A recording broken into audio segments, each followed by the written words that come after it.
Hey, what's up, world? It's your boy Alaskan, and you're watching the AK Artist Series, the coldest interviews in the 907.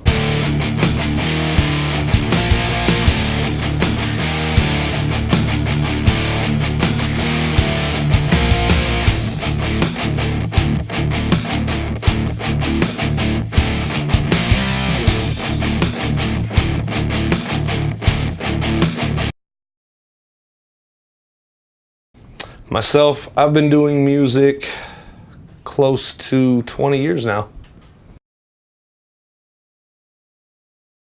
Yeah, I dabbled in producing for, a good 5 to 10 years in the time that I've been doing music, but I've kind of laid back on the producing in the last, I'd say, 6 or 7 years.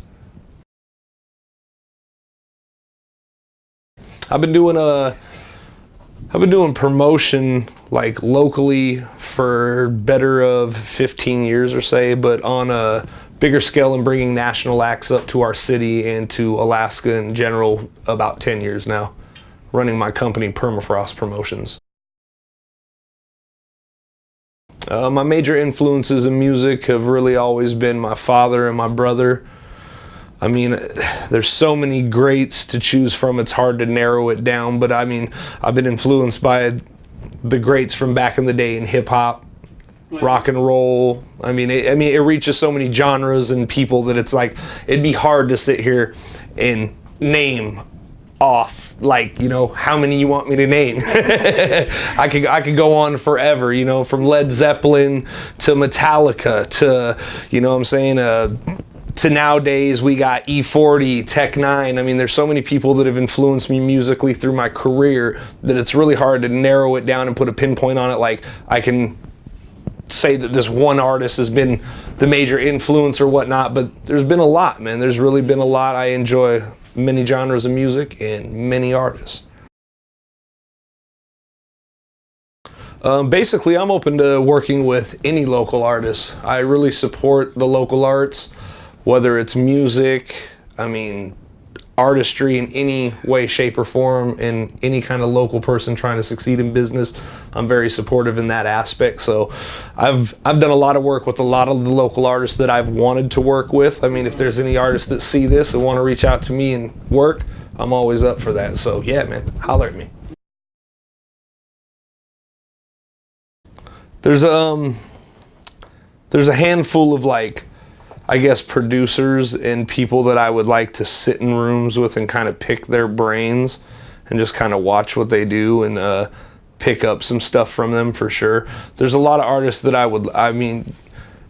there's always a wish list for people, who wouldn't like to work with like Beyonce or, Kanye West or Jay-Z. I mean, of course I'd say like a Jay-Z or someone would be like someone that I would honestly really love to sit in a room with, pick that guy's brain just because his business sense, his savvy in music and everything is it's beyond just the regular artist, you know what I mean? So that would probably have to be one of the people that I would really like to sit down and talk to. And like Russell Simmons, I think would be another one. I mean, he's not so much an artist and like a rapper that we'd like collab together on a song, but those are like, in a sense of business, those are people that I'd really like to pick their brains. And Jay-Z is an artist, so if we ever had a chance to collab, do a track, he'd be somebody, or Eminem as well. I would thoroughly love to jump on a song with that guy and murder a track. Cool. I think it's a blossoming and bubbling scene that has a lot to offer. It's still a little untapped and unnoticed in an aspect of the outside world knowing what's going on up here, but I think that in due time, you know what I mean? There's a lot of very creative and very productive artists right now and very vast amount of genres, not just hip hop, not just rock and roll. There's folk singers up here. There's a lot of country artists up here. I mean, there's spoken word poets. There's all sorts of different styles of music that come from Alaska. So it's a blossoming music scene, and I'm very interested to see where it's going to be in 5 to 10 years.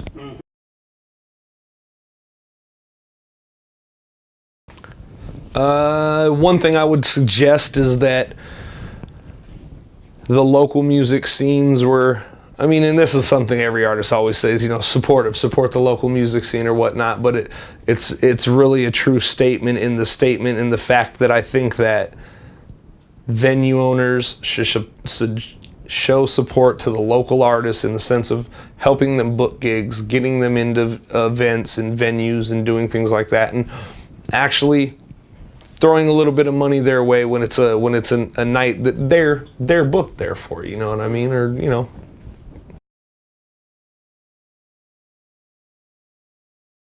Definitely, I mean, network with owners, club owners, DJs, promoters, network with other artists in your area, because that's how you're going to open doors for yourself to get yourself booked in some of these venues and find the places that are paying and the places that are supporting the local art. So, yes, definitely. In a word or phrase, the word would be confusing. In a phrase, it's a kind of a time-consuming process because, I don't know, I'm not like one of those artists that sits down and writes every day. I don't do that. I mean, regular life has taken a toll on me just like it does on most people, you know what I mean? And if you're not basing your sole income off of music, I don't really have the chance to sit down and, oh man, I'd love to write every day, 8 hours a day, and make song after song and record it because I have a recording studio. The reality of it is, though, I have a wife, I have kids, I have a regular life that I have to, you know, I have to, you know, take care of. So in that aspect, songwriting to me is like, it's a long drawn out process. It's a process of finding the production, sitting down and coming up with an idea, and then like putting those ideas to the paper and bringing it to life. And like you touched on, that I'm a producer as well, in the aspect of I like working and creating with other artists. So, you know, I might reach out to somebody and have them on the hook singing. I might reach out to another rapper, have them on the song doing a verse as well, or something like that. So yeah, it can be a very long and drawn out process. Lyrics come pretty easy to me, just naturally from being an MC. So, and I was a freestyler, so that it's like words just come off the top of my head naturally. So lyrics, in a sense, come easy. Songwriting doesn't come easy because I'm very particular about what I put down in a song. In the process of creating a song is a very technical process, actually, because it's just not throwing words together that rhyme over a catchy beat. I mean, some people think it is that, and some people do that, and you know, that's something that's wrong with the industry nowadays. But a lot of people take pride in their craft, and they care about what they're saying and what the message is that they're putting out. And I kind of feel like I am that kind of an artist. So I think it's a very, you know, technical process.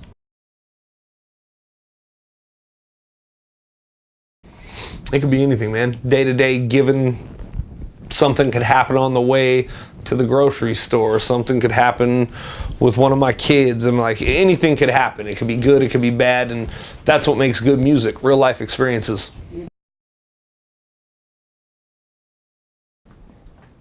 Probably my best concert performance would have to be, and it's probably one of my more favorite ones, is when we opened up for the Nappy Roots up at the university. For their, I think it was Fall Fest, 2012, I want to think is what it was. It was a great show. Oh man, I've had so many of those. How many you want me to name? No, that's the reality of being an artist. I'm like, we've had good ones, we've had bad ones. Probably one of the, let me think, one of the worst ones that sticks out in my mind. It might have been one that I did with somebody else, maybe not one of my like own shows that I put together. I think I showed up to a show one time and it was like, you know, there's 10 people there. The sound was horrible. We traveled out of town to do it, so it was like, yeah. So we've had those ones. I don't think that I sing covers to keep everybody happy. I think I just enjoy doing different styles of music, and I like to I like to go outside the box, man. I don't want people to label me just as a hip hop artist. I'm an entertainer is what I feel like. So I like to bring a little bit of something for everybody. And we do work in what you would call, I guess, a cover into our music, but it isn't so much that we're covering someone else's song, because like we do a couple of like the Rage Against the Machine songs, and we do keep those as true to the nature as we can, just because I just love that guy's music. I think he really stands for something cool. I think the music when it came out was ahead of its time, and you know, it's just one of those timeless. It's one of those timeless bands that I just think you do it right, and it can be a very well done thing. But on the flip note, when we do like the White Stripes cover, like the Beastie Boys cover, you know, we put our own spin on it. We try to mash it up. We try to do it a little differently. We don't do it exactly true to the nature, and then, you know, we'll throw a rap on top of the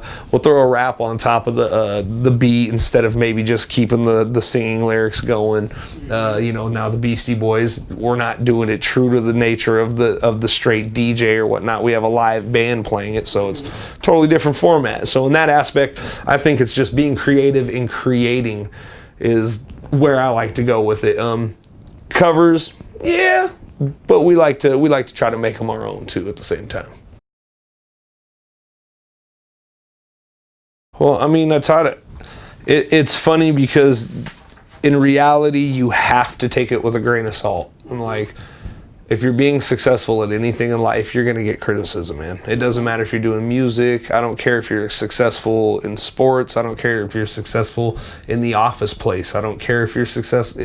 Anything you're successful in, there's going to be other people that notice your success, and they will do anything to stop you from being successful, but they have feelings about it, and so they will express those feelings to people around them, and people call that haterism, you know what I mean? Whether it's talking down on you as a person, your character or whatnot, or them just being a general not supporter of what you're doing. So in that aspect, there's haters in all walks of life. When it comes to music, I just take it with a grain of salt, man. Like, I've never really let it influence anything that I've done. Like, if I heard someone made a song or a diss song about me or something like that, did I go back and write a diss song about them? Nope. Why? I'm not going to waste my time. I have other things to do with my time than waste it on you. But I'm glad you're thinking about me. Yes, exactly. You know what I mean?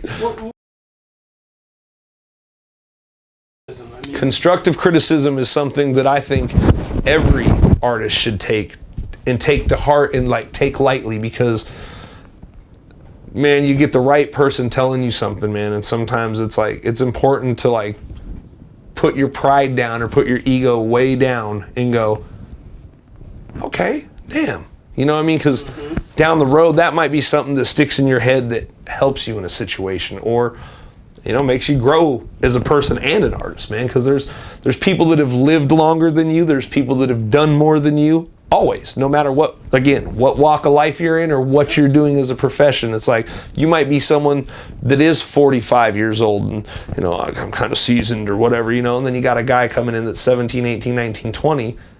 They can still teach you something. You know what I mean? Just like you can teach them something, they may be able to teach you something. So you got to kind of like take that constructive criticism and really build off of it. I think, you know, take it and listen to it for what it is, and then kind of analyze it and pick it apart for yourself. But don't beat yourself up over it. You know, take it maybe as a building tool. Like if they're like, dude, Red, man, last show, dog, you were killing it, man, but you know, you were out of breath like a motherfucker, bro.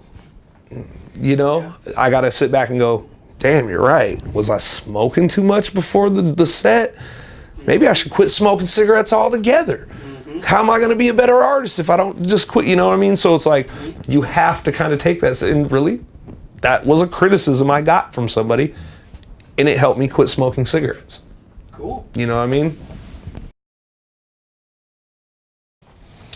Smoking weed and all types of ill shit. No, I'm just like, that's probably partially true statement, but I'd be like, you know, doing the same stuff, man. I'd be raising my kids. I'd be being a dad. And I mean, I don't know. I've done so many things in my short span here on Earth already that it's hard to say exactly what I'd be doing. I might be doing construction. I might be on the radio. I might be, you know what I mean? I've done entertainment to hard laborish work, so it's hard to say.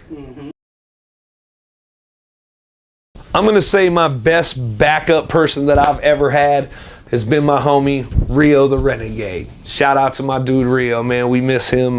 We miss him in the camp. He took off to South Carolina, back home. You know, he was an implant from up here. He was in the military. He ended up linking up with a local. Ended up staying here. We did music for probably a good 4 or 5 years together, and we created some really good music. We created a very tight set together, and he was just one of those guys, man, that I meshed with really good musically and, you know, off the stage. So he was a really good dude to do music with. I miss his ass, and you know what I mean? It was fun to work with him for sure. I think it's a 2-part question. The fundraising part in Fairbanks, you're very correct about that. There is a lot of fundraising things that go on in this town, from like Relay to Life, the Big Sister, Big Brothers of America or of Alaska do a lot of fundraising out here as well. I mean, there's tons of fundraising things, and I think that creates opportunities for artists. So I believe that it is important, and it is to your advantage to take it. I mean, it's to your advantage to take advantage of the opportunity. You know what I mean? Like, if you get asked to go play one of these little things and they're like, look, man, because they're nonprofits half the time. You know what I mean? They're not there making a buck. They're doing something, raising money for the community or a cause in general. So you might get a chance for them to go, look, we want you to come out and play, but we'll provide the sound, or we'll pay for the sound guy, or whatever it might be, man. Take that advantage. Do it. Broaden your horizons. Meet some people. It might get you into a paying gig down the road. So it's very worth taking advantage of the opportunities. Now, artists playing for free, on the other hand, that is, it's you know what I mean? To me, it's like, it's hard to say. Like, there's some opportunities where I think an artist definitely should play for free. You know what I mean? But then there's other ones where it's like, I think, and that's like I said, going back to there's a problem with our music scene in Alaska somewhat. These bars don't want to pay us to come out and play. You know, and it's like, how do we build our scene and our music scene if our scene isn't supporting us? You feel what I'm saying? It's like, we can't justify spending all this money on equipment, taking all this time recording albums and doing all this stuff that we're doing if we're going out and every single show is free. We have to get paid at some point. I think it's important for these venues, and also myself as a promoter and other promoters, to try to make opportunities for people to get paid in this game. And I'm like, I've been doing it 10 years, and I'm still beating myself up trying to figure it out. And I'm hoping that soon, you know, I hope to set a trend, man, eventually, to where it's just like, it's a given. If you're playing at a bar, you know you're making some money that night, because you're bringing people in, you're bringing your family, and you're bringing your friends. But it's hard for artists to build themselves up in a scene that's not supporting them, you know what I mean? So I kind of hope that changes for sure. The Garden. I ain't never even been to New York, but that would be like to sell out the Garden, dog. Like Jay said, there you go. Like, back to Jay. Like, yeah, to sell out the Garden, man. Like, come on, man. That would be, who doesn't want to do that as an artist, you know what I mean? Another beautiful place that I would like to play, just because I've never been there either, would probably be Hawaii. I think it would be really cool to go do like an outdoor show there in the winter when it's hella cold here, but really nice over there. You know what I mean? I think that would be ideal. I could dig something like that. Lots of stuff, man. It won't ever, and that's another one of them lists, man. It's just like, I'm like, I dream and aspire very big to do a lot of things, and I think that's one of the things that sets me apart from a lot of people, because like you just said, you know, is there things that you wish? And I'm like, I do. I wish, but I make goals, man. And I try to make that shit come true. And it's like, I've done that in my career, and and it's like, I look back at things, I'm like, man, like when I was a kid listening to E40, like one of my favorite rappers, dude, watching him in concert would be cool. Well, I've brought E40 to my state multiple times. Mm-hmm. I've done a song with E40. E40 is performed at my album release party, the song we did together. So it's like, who would ever fucking thought that would happen? Yeah, really. As a little snotty-nosed kid from Fairbanks, Alaska, you know what I'm saying? Like, did that though, and I knocked shit off my bucket list. So there's some things, man. I mean, one of the big things that I would love to do is open my concert venue, man. That is really, really what I aspire and I dream to do next, and I'm working effortlessly on that every day. You know what I mean? Mm-hmm. Oh. I think it's a great platform. I mean, I think it opened up a lot of doors for a lot of people that otherwise would never be discovered, would never have a chance to spread their music to a bigger, audience. So I think that's a good thing. I think there's also drawbacks and downfalls to it because it stopped a lot of artists from getting paid the way they were supposed to get paid. You know what I mean? And I feel strongly about that being an artist. It's hard to get paid now. Not only from gigs, but you can't go press up a CD and try to sell it. If I press up a CD, people want me to give it to them. You know what I mean? Because they want to, they'll download your shit for free before they'll go buy it. And it's fucked up, but it's the truth. We live in a generation that it's like, buy music? Are you fucking kidding me? No, I'll go get it off the internet. Why would I pay for that? That's free. And it's just like, whoa, that's a wrong way of programming people, because it's like, if you think of all the time, effort, and money that fucking artists put into doing what we do, it's like, hell no, it shouldn't be free. I should get paid for every song I ever put out there, every download you do, anything like that. But like I said, it's also a good thing. It's like a double-edged sword, I think, you know what I'm saying, in a sense.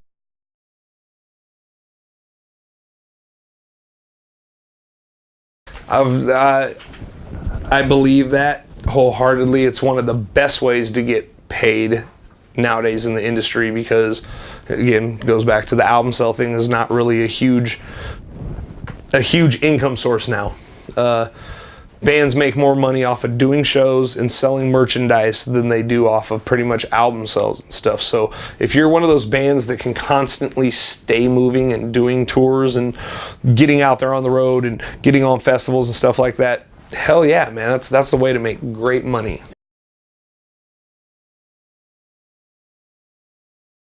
I think dead,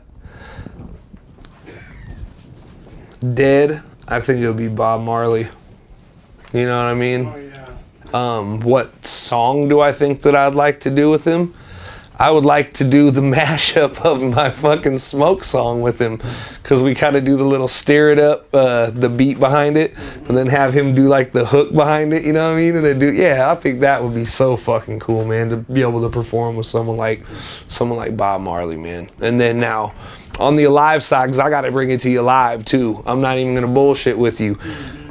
Rage Against the Machine. Of course. If I could get on stage with De La Rosa, dog, and just one night. One night, man. Just one of those crowds of like 1 million people or something, Mexico City in the basement. That'd be, that's the epic stuff that like any musician dreams about.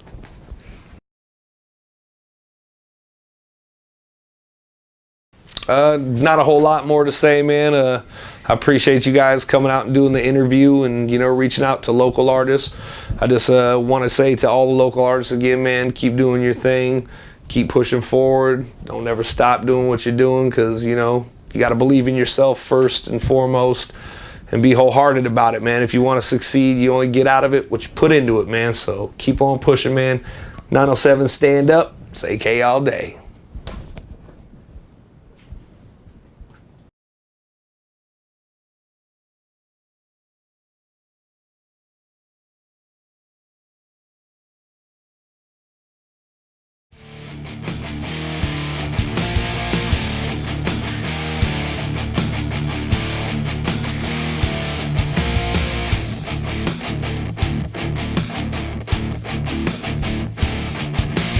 You ready, man?